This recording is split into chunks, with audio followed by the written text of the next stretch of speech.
Alright, papasok na naman sa trabaho. Malamig pa rin dito. Winter pa din, kaya naka-jacket pa kami. Kasama ko si Sky.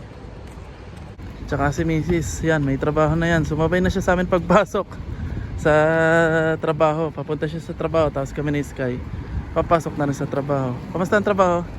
Okay lang. Tapos si Sky kasama ko sa trabaho araw-araw. Yan, kasama ko si Sky sa trabaho araw-araw kasi walang mag-aalaga sa kanya, walang maiiwan sa kanya. So siya lang mag-isa, kaya nakakaawa din. Kasi yun, kasabay ko sa duty. 9 na oras, tapos mahabang biyahe. So pagod din siya. Tapos laro siya ng laro dun sa play area. Buti na lang play area yung trabaho ko, kaya marami siyang nakikilalang mga kalaro. Ayun, struggle, pero sana makaraos din. So mamaya na lang tayo magkwentuhan at papasok na kami. Malapit na kami sa bus stop. Ma! Bye! Sabihin mo sa katapaw mo dun mo. Thank you sa pagbigay ng gummy bear. Yeah! Okay, ayun, naghiwalay na kami. Papasok na si Macy sa trabaho, tapos dito naman kami ni Sky.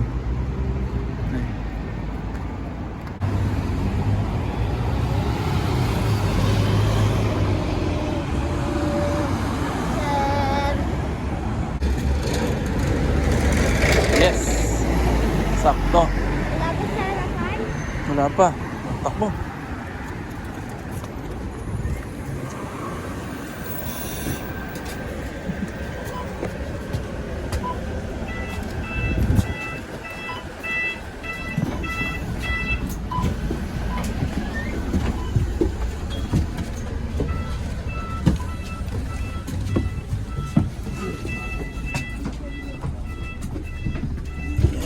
Yes, nakauna kami ni Sky. Okay, nakasakay na kami ni Sky sa bus. Ay, kanan. Kanan. Kasi nag-isang parang ano ko ba, sila din. Aba? Kaliwa. Aba? Opo.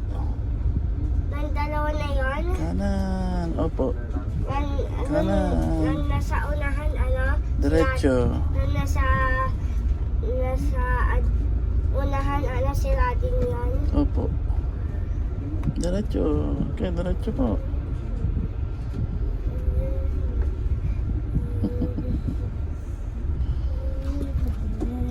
Dito manager mo. Traffic. Sky traffic. Abay, nabakan ko ang paa ko. Tapos, gininto ko. Biglang tumunog. Opo. Sky traffic. Opo. Oh, sabi ko na sa'yo eh. Tama. Kapag kamay hindi. Ayaw.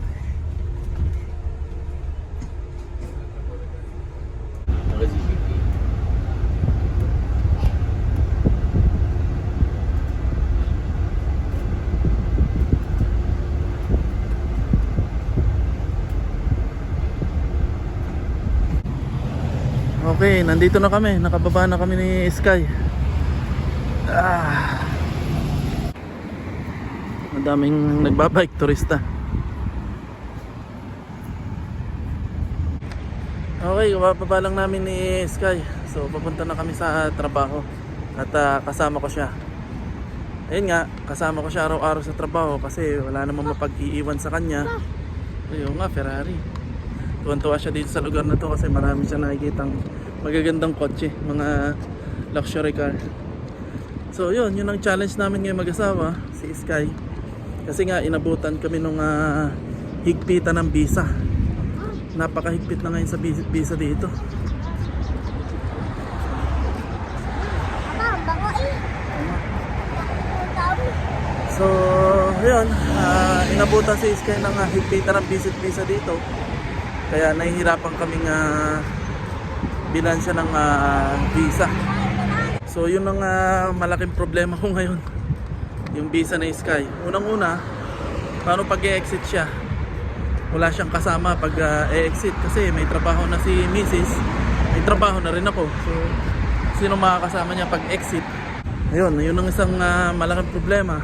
Tapos hindi ngayon makapag-process ng visa para sa kanya kasi gawa ng amnesty.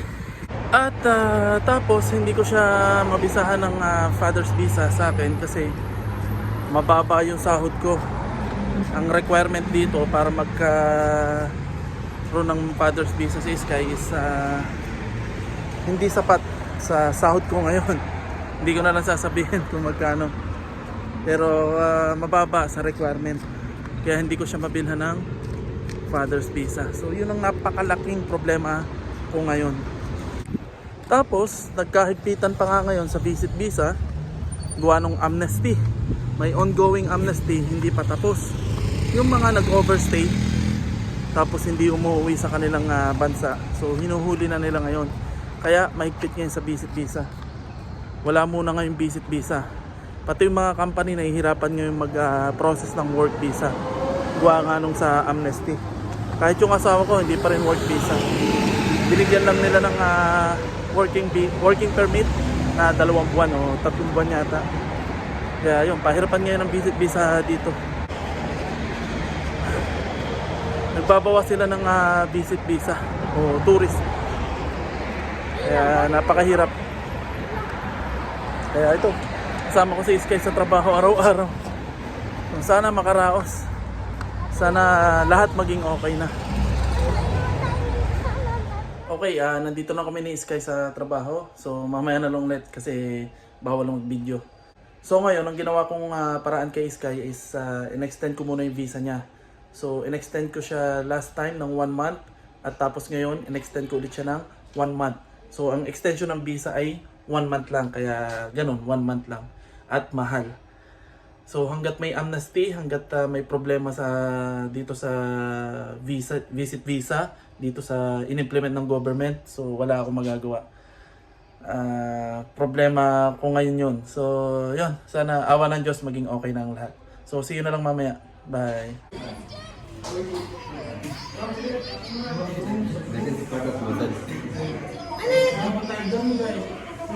Yan, so kumakain muna kami ni Sky kasi break time. Babaan ako araw-araw. So salo kami sa pagkain. Nice Sky.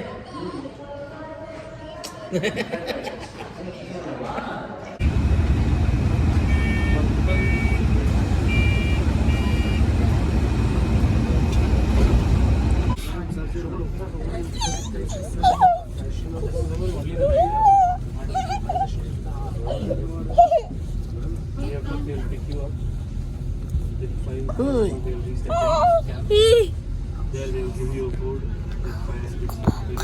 Huwag kita gis ka.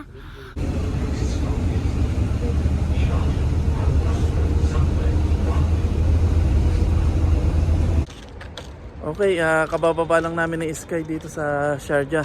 Tapos na yung duty namin ni Sky. Nakakapagod. Kung pagod ako, mas pagod si Sky kasi maghapon siya naglalaro. Tapos hindi siya katulog. Tapos yun, gutom din kasi minsan sa hapon hindi ko na rin siya masikaso. Yun yung mga challenge namin ngayon. And then ang naging problema, may mas malaking problemang dumating. Sinabihan ako nung amo ko na hindi ko na siya pwedeng isama sa trabaho. Kaya unfortunately hindi ko na makakasama si Sky sa trabaho. So problema na naman kasi nga kagaya ng sabi ko, walang pag-iiwanan kay Sky. Kaya mangyayari kay Arlene naman, kay Mrs. naman sasama si Sky simula bukas. So hopefully maging okay kay Mrs. Maging okay sa manager niya na isama si Sky pansamantala sa trabaho. So paano, uwi muna kami ni Sky, maglalakad-lakad kami at yun, uwi na kami sa bahay. Sky, okay ka lang? Hi Sky, uwi na tayo? Huy! What the? What? Ha? Sky, bakit ka malungkot? Naantok ka na? Oh, siya, tara. Uwi na tayo. Naantok na pala si Sky. Malungkot na siya. So, uwi na tayo para Makapagpahinga na si Sky.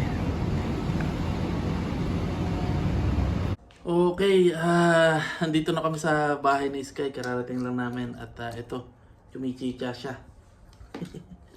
Kumakain kasi nagutom kami parehas. So yun na nga yung hinaharap ko ngayong challenge yung kay Sky.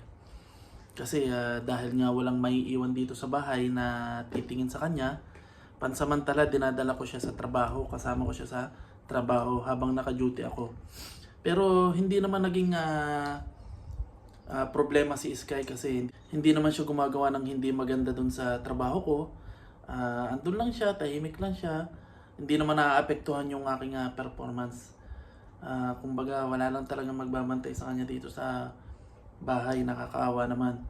Doon na marami siyang nakikilala, natututo siya mag-English, marami siya naging kaibigan, nakakapaglaro siya.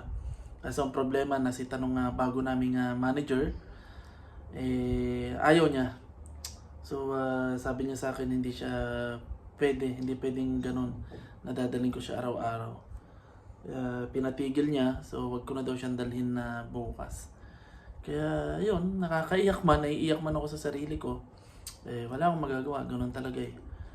So magiging mangyayari niyan, kinausap ko na rin si Mrs. Sa kanya na lang muna si Sky. So doon naman si Sky sa trabaho ni Mrs. So hopefully magiging mas mabait yung amo ng asawa ko at kung sakaling malaman na kasama si Sky araw-araw sa trabaho, payagan niya. Kasi kung hindi, hindi namin alam kung anong gagawin para kay Sky. So yun, dasal lang. Alam ko naman hindi kami pababayaan ng Panginoon at i-guide pa rin kami. Nagkataon lang talaga na inabot kami nung problema sa visa. Kaya nagkahigpitan dito. So tinatanggal nila o nagbabawas sila ng visit visa. Kaya nagkaroon ng problema sa process. Kaya yun, naipit si Sky. So see you na lang sa susunod naming adventure ni Sky. Next time na lang ulit. So see you. Naku, inuubo pa. So malamig pa rin dito kaya ganoon panahon. So Sky, bye-bye na. Bye. Sky. Malungkot ka? Malungkot siya. So kain muna kami at see you na lang sa susunod na video. Bye.